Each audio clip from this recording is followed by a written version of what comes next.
وأضاء للدنيا طريقا مشرقا وهدى من الرحمن يهدينا به للصالحات وللمكارم والتقى. السلام علیکم ورحمۃ اللہ وبرکاتہ. بسم اللہ الرحمن الرحیم. الحمد للہ وحدہ والصلاة والسلام علی من لا نبی بعدہ. اما بعد، رب اشرح لی صدری ویسر لی امری واحلل عقدۃ من لسانی یفقہ قولی. شروع کرتی ہوں اللہ کے نام سے جو بڑا مہربان نہایت رحم کرنے والا ہے. انشاءاللہ آج کے درس نمبر 143 میں سورۃ نوح آیت نمبر 17 سے آیت نمبر 20 تک کی شرح اور ترجمہ سماعت فرمائیں گے. تو شروع کرتے ہیں. اعوذ باللہ من الشیطان الرجیم. واللہ انبتکم من الارض نباتا. کیونکہ حرف الواو پہ زبر ہے لہذا اس کے بعد لفظ الجلالہ مطلب کلمت اللہ کے لام کو تفخیم سے مطلب موٹی آواز میں پڑھنا ہے. واللہ.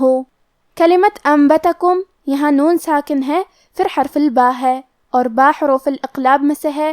اقلاب کا معنی ہے بدل دینا، تو ہم یہ نون ساکن کو میم میں بدل کے اور غنہ کے ساتھ یہ حکم کو ادا کریں گے. انبتکم. کلمت انبتکم کے آخر میں میم ساکن ہے پھر حرف المیم ہے. کلمت من میم حروف الادغام میں سے ہے اور ادغام کا معنی ہے حرف کو حرف میں داخل کرنا، تو ہم یہ میم کو دوسرے میم میں ملا کے ایک ہی میم تشدید اور غنہ کے ساتھ ادا کریں گے. انبتکم من.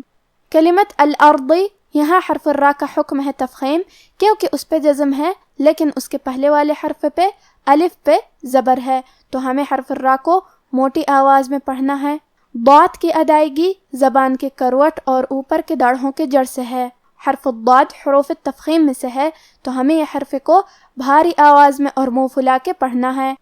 واللہ انبتکم من الارض نباتا ثم یعیدکم فیہا ویخرجکم اخراجا.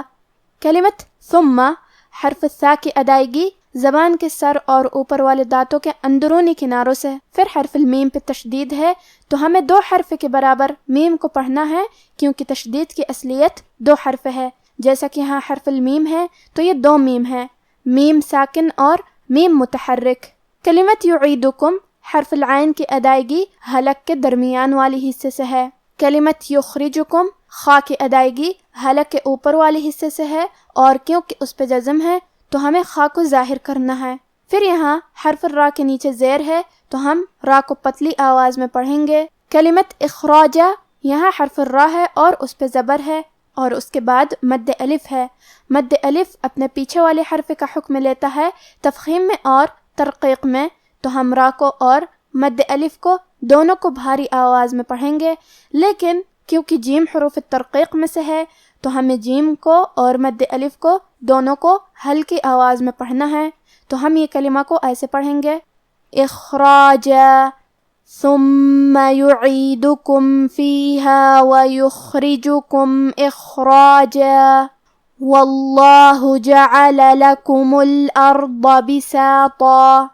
کلمت جعل جیم پہ اور عین پہ اور لام پہ تینوں پہ زبر ہے تو ہم یہ تینوں زبر کو ظاہر کریں گے اور اسے برابر سا ادا کریں گے. کلمت لکمو کاف پہ اور میم پہ دونوں پہ پیش ہے تو ہم یہ دونوں پیش کو برابر سے ادا کریں گے. لکم الارض. کلمت بساطہ میں یہاں حرف الطو ہے اور طو حروف تفخیم میں سے ہے تو ہم طو کو اور مد الف کو دونوں کو موٹی آواز میں پڑھیں گے.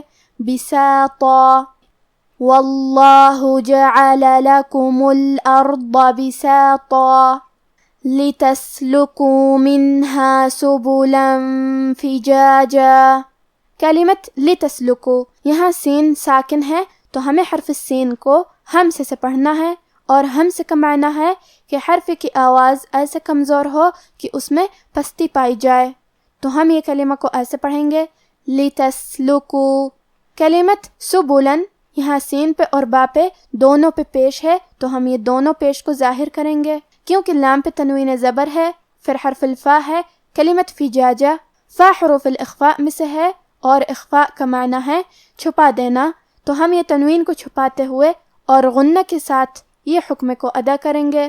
سبلا فجاجا لتسلکوا منہا سبلا فجاجا۔ اب آپ ان آیتوں کی تلاوت تجوید کے ساتھ سماعت فرمائیں۔ اعوذ باللہ من الشیطان الرجیم واللہ انبتکم من الارض نباتا ثم يعيدكم فيها ويخرجكم إخراجا والله جعل لكم الأرض بساطا لتسلكوا منها سبلا فجاجا۔ اور اللہ ہی نے تم کو زمین سے ایک خاص طرح سے پیدا کیا ہے، پھر اسی میں تمہیں وہ لوٹا دے گا اور اسی سے تم کو نکال کھڑا کرے گا۔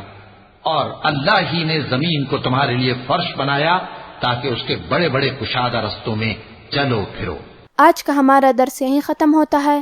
سبحانک اللہم و بحمدک، اشہد ان لا الہ الا انت، استغفرک و اتوب الیک، والسلام علیکم ورحمۃ اللہ وبرکاتہ۔